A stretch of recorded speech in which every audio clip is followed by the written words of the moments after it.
Alors là je suis en jersey et on va faire des augmentations. Donc dans vos explications en général, soit on va vous dire de les répartir, ce qui veut dire que si vous avez un rang de 15 mailles comme ceci, qu'on vous dit de répartir 3, vous allez en mettre une ici par exemple, une au milieu et une là, voilà, donc vous les répartissez à peu près équitablement.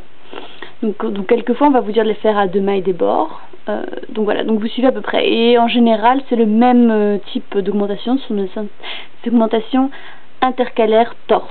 Donc je vais vous montrer, donc pour les faire à 2 mailles des bords par exemple, donc là je suis en jersey, alors je vais tricoter déjà 2 mailles à l'endroit, voilà.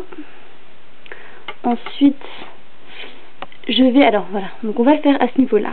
Donc là, vous voyez bien quand vous tirez comme ça votre tricot, vous avez ici un petit fil, d'accord? Donc vous allez le relever par devant, donc je passe mon aiguille devant, vous allez le relever comme ceci, et vous allez la tricoter. Donc ce sera ça votre maille en plus.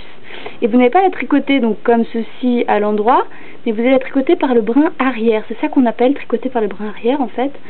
C'est tricoter, voilà, ici, ce brin là, hop, c'est dur, voilà, ici, vous voyez, donc là je suis derrière, donc vous n'allez pas faire ça et tricoter en avant, mais vous prenez le brin ici, voilà, et ça vous le tricotez, c'est pour éviter les trous en fait, et voilà, et là vous avez fait tout simplement une augmentation. Donc on va aller jusqu'au bout et faire une deuxième augmentation à 2 mailles des bords, pour vous remontrer. Alors on tricote comme ça par le brin arrière en général après des jetés ou pour éviter les trous. Donc quelquefois, par exemple j'ai vu dans des modèles en anglais, il arrive que les côtes soient faites comme ça, juste en tricotant par les brins arrière. Voilà, donc là j'arrive à 2 mailles, voilà. Donc pareil, vous voyez je tire et vous voyez qu'au milieu là il y a ce petit fil. Donc vous allez le relever en passant par devant, hein, vous voyez qu'avec mon aiguille je suis devant, le relever, puis ensuite tricoter ici. C'est dur en fait c'est dur très souvent à l'avoir, donc moi je passe par devant, je fais comme ceci. Je prends là et je fais le tour. Hop, je fais le tour. Et donc là j'arrive derrière. Voilà. Et hop. Et voilà.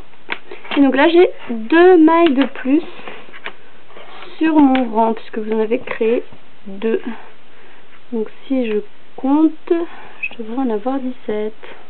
Voilà. Et donc ce sera complètement invisible. Justement le fait que vous ayez tricoté par le brin arrière rend l'augmentation invisible. Voilà, j'espère que c'était bien clair.